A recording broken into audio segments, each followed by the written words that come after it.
In March of this year, 2020, when the first corona case was announced in Kenya, and by the 15th March, schools were closed, we were told to stay at home. So many families lost their livelihoods. So many people lost their jobs, and a lot more lost their businesses. My friend Christine says that corona was probably one of the best things that ever happened to her. I'm not sure how many of us are able to say that. But for me, I took time and I really thought about things that I had not thought about before.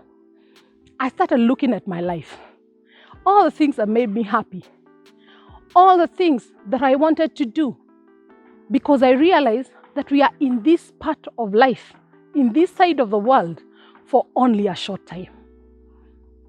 If you calculate the number of days that you have, from the time you're born to probably the time you're 70 or 75, if you're lucky, you will realize that there are very few days. And when you look at the days that you've already exhausted and the days remaining, you cannot afford to be reckless and careless about the things that you do, the things you love. I have now become more deliberate about how I want to plan the second half of my life.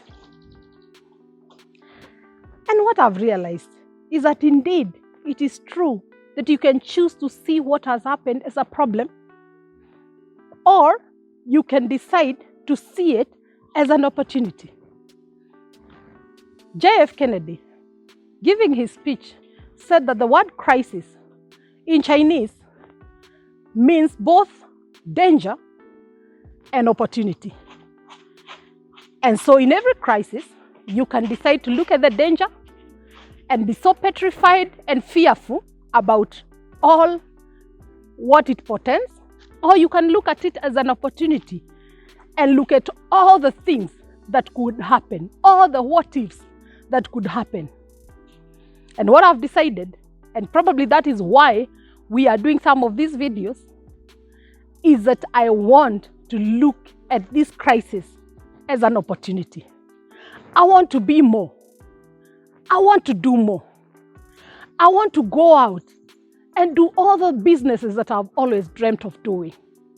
I want to go out and teach people and infect people and make people be, make people do much more than they ever thought that they could do.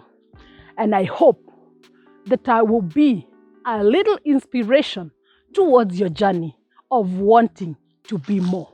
Let us look at this crisis, but take it and convert it into the best opportunities this country has ever had. Let's start as many businesses that this country has never seen and give our youth more employment than we've ever done. Keep it here for more words of wisdom from Mary Mulwa.